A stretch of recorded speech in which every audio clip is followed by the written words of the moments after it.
नमस्कार दोस्तों, आपका अपने चैनल वायरल न्यूज़ टॉक में एक बार फिर से आपका स्वागत है।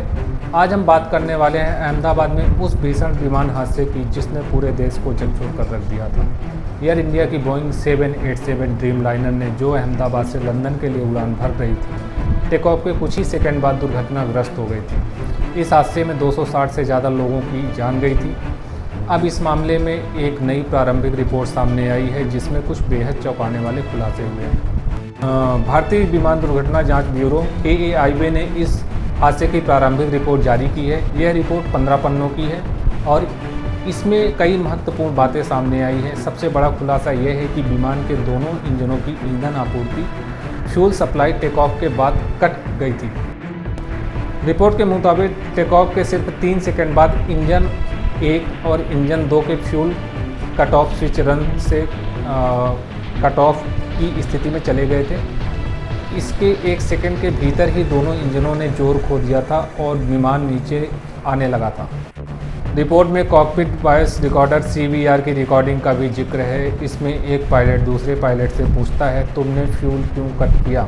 जवाब में दूसरा पायलट कहता है, मैंने नहीं किया। यह बातचीत इस बात की तरफ इशारा करती है कि या तो यह अनजाने में हुआ या फिर किसी तकनीकी खराबी के कारण, क्योंकि कई सारी रिपोर्टों में देखा गया है और कई सारे जानकारों का कहना है कि ऐसा हो नहीं सकता है। एयर इंडिया के CEO ने कहा कि प्रारंभिक रिपोर्ट में विमान या इंजनों में कोई यांत्रिक या रखरखाव संबंधी समस्या नहीं पाई गई है। यह भी बताया गया कि सभी अनिवार्य रखरखाव कार्य पूरे कर लिए गए थे। विमान में सवार पायलट अनुभवी थे। कैप्टन सुमित सब्रवाल के पास 8600 घंटे का बोइंग 787 उड़ान अनुभव था, जबकि को पायलट कुंदर के पास 1100 घंटे से ज़्यादा का अनुभव था। दोस्तों, अब सवाल यह उठता है कि अगर कोई यांत्रिक खराबी नहीं थी और पायलट भी अनुभवी थे तो ऐसा कैसे हुआ? क्या यह मानवीय भूल थी या फिर कोई तकनीकी खराबी जिसका अभी तक पता नहीं चल पाया है? Airlines pilot association of India ALPA ने AAIB की प्रारंभिक रिपोर्ट पर चिंता जताई है। उनका कहना है कि रिपोर्ट में पायलट की गलती की तरफ झुकाव दिख रहा है और उन्होंने निष्पक्ष जांच करने की मांग की है। दोस्तों, दिलचस्प बात यह है कि इस हादसे के बाद अमेरिकी कंपनी बोइंग ने इस रिपोर्ट पर प्रतिक्रिया दी है।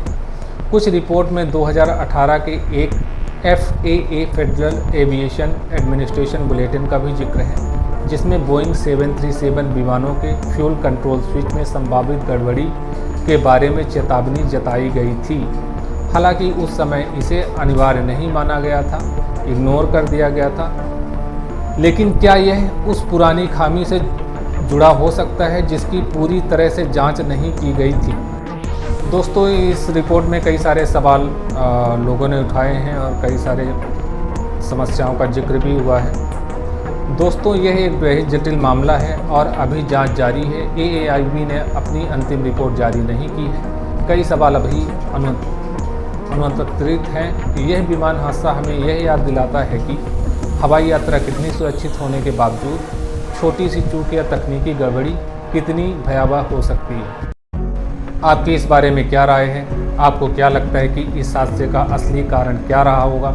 हमें कमेंट सेक्शन में कमेंट करके ज़रूर बताएं। इस वीडियो को लाइक करें और अगर आपने अभी तक हमारे चैनल को सब्सक्राइब नहीं किया है तो तुरंत करें, ताकि आपको ऐसी महत्वपूर्ण जानकारी मिलती रहे। हम जल्द ही एक नए वीडियो के साथ वापस आएंगे।